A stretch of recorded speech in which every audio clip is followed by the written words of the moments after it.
I'm Steve Doss, and this is my 8 to 10 minute persuasive speech. These are my guests, Nguyen Nguyen.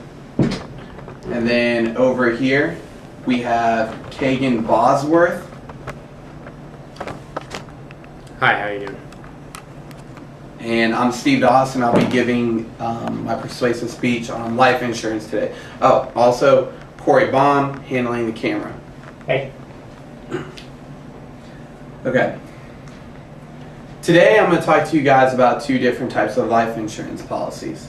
Whole life insurance and a newer product called index life insurance.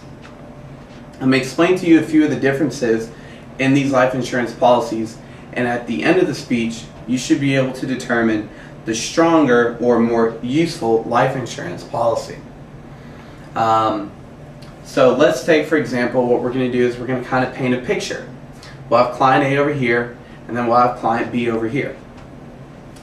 Whole life insurance, if you don't know, is a life insurance policy where the policy owner pays a fixed amount, either monthly, quarterly, semi-annually, or annually, for the remainder of their life.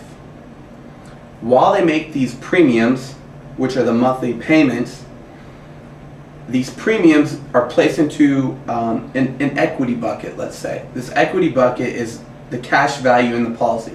So not only does the policy pay out a life insurance death benefit to the beneficiaries, but it also has cash value in it as well. So as the years go on and the premiums are paid, the cash value rises.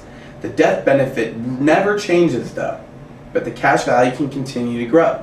Now in most cases, the cash value will never ever exceed the death benefit, but in some instances it very well can, and this is a simple whole life insurance policy.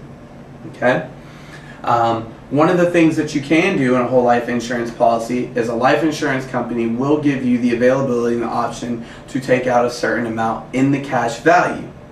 So for example, if the death benefit, let's say, is here $1 million, and the years go on and the premiums are paid in the whole life insurance policy, a client can then take out, let's say the cash value is at $100,000, the life insurance company will say you can take out 90%.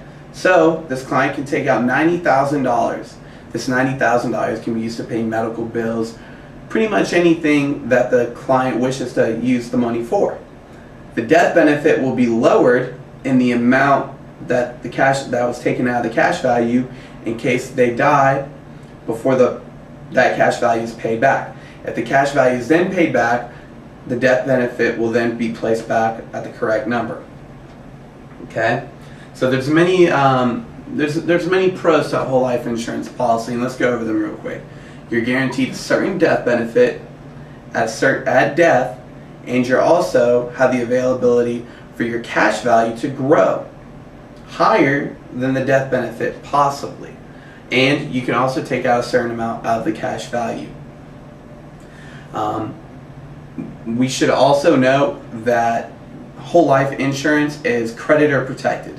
So if anything was to happen, or let's say for example the breadwinner in the family was the one who purchased the whole life insurance policy, if anything happened to them, the government or the creditors cannot take that money from them, and that money would then be left to the beneficiaries at time of death, or just simply the cash value.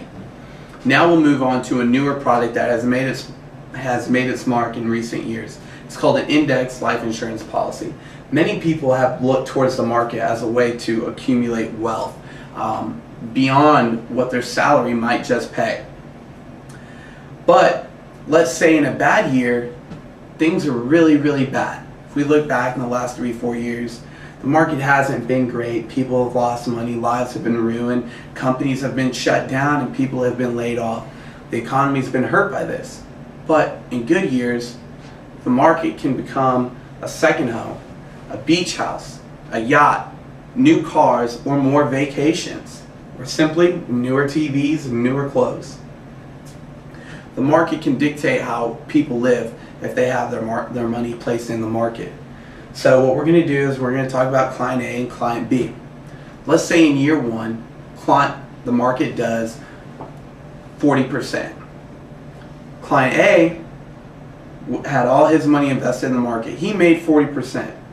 Client B might be in an index life insurance policy. He will only make 15%. And you might ask, why is that? Why would he not make as much as the person who made 40%? Well, index life insurance policies are connected to an index, for example, an S&P 500. So if the S&P 500 did 40%, client A is going to get the full 40% and be credited towards his account. But client B in the index life insurance policy is going to have a cap. This cap feature says that a client is allowed a maximum, that there's a maximum he can make. For most life insurance companies, it's going to be 12 to 17%. But for the life insurance company, for this example, we're going to say 15%. So although client A might have killed it, and client B he did good, he did better than normal, he might not be able to go get a brand new car. He might not be able to go get a brand new beach house. But client A did. So if we want to take the belief that client A did so well, he went and bought a new car and is now making payments on that car, we'll believe that. In year 2, S&P 500 index does 7%. 7%. Both client A will be credited for 7% and client B will make 7% as well. They did the same. Now, year 3. Year 3 wasn't so great for anybody. But the S&P 500 index did negative 21%. Client A has now just lost 21%. That's a very big number. Client A might now have to give up that car he bought 2 years ago. He can't make those payments. And because all of his money might have been invested in it, he's now lost not just the car, other things he might have purchased. He might not even be able to make the payment for his kid's private school. Client B, in that life insurance index policy, he was also capped at a loss. The downside to this policy is actually the upside. The index life insurance policy says, hey, because we're saying you can never make more than this 15%, we also promise you that you can never lose more than 0. Client B is guaranteed a no loss every year in this policy.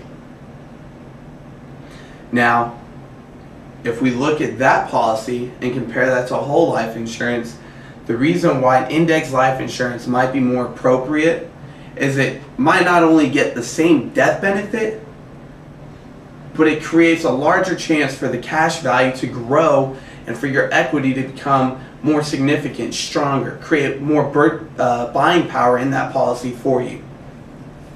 An index life insurance policy will give a client the potential to grow money at a rate that they would never grow in a whole life insurance policy while still being guaranteed the death benefit.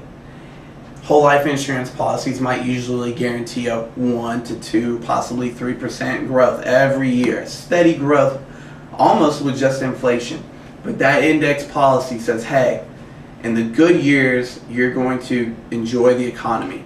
But in the bad years, you just won't lose anything. You won't make anything, but you won't lose anything.